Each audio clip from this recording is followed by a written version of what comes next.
Hello everyone, welcome back to another video. Today there's a couple of things that I want to cover, starting with the CME futures gap and a couple of bits of news. And after that, I think we're going to have a little freestyle, just going over some charts. So stick around for that. Firstly, the only thing that is of concern to me at the moment, or not real concern, but just something I'm cautious about, is this last CME gap. I do think it is going to get filled.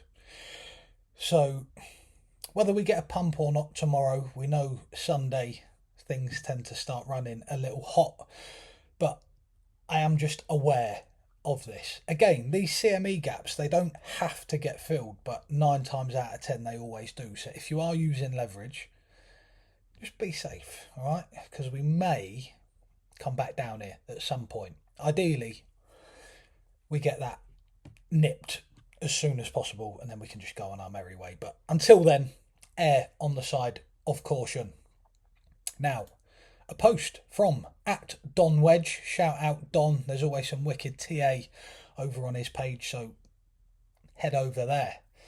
But what I wanted to draw your attention to here was the famous 4chan predictor who called, I believe he was the chap who called the Bitcoin all-time high to perfection back in October. He's got his new predictions out. Bitcoin all-time high, 190,000 in 2026. All of these are, by the way. ETH, 15,000. Solana, 1,000. Not opinions, outputs. Also, he has his targets for some meme coins as well.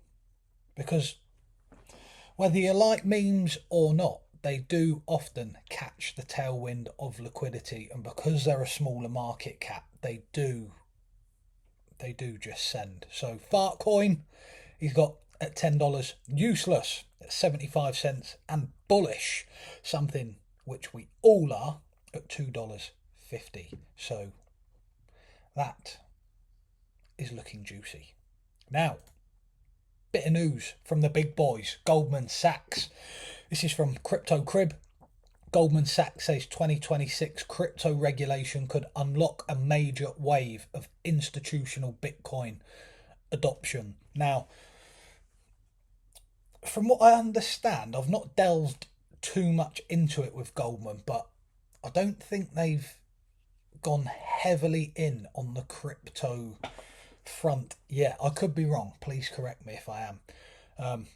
But regardless, when institutions like Goldman start saying about regulation and using terms like major wave of institutional adoption, it is worth taking note, because when big boys like this decide to move, typically other players will follow.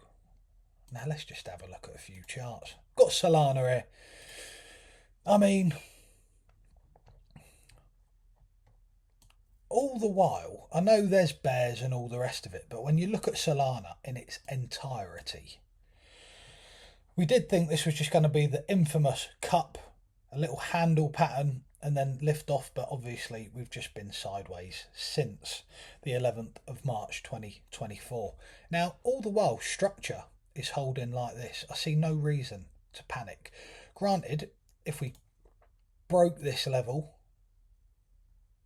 and came back for a retest, not that I'm advising anyone what to do, but how I like to play things, rather than just panic selling things, I like to see how things play out. Because you know, if a key area like this, say price does just dump through here, you don't want to end up panic selling when we're down here.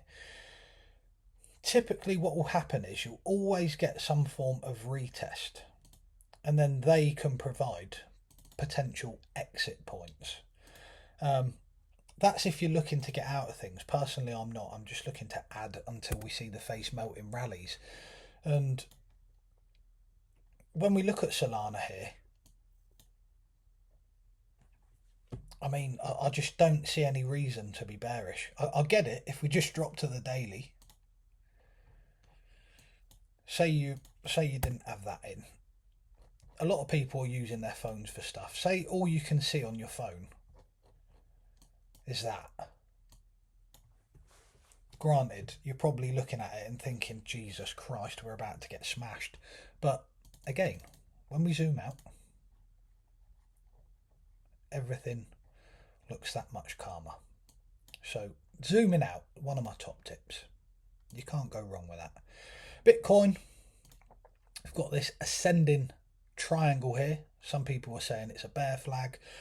Some people are expecting a reversal.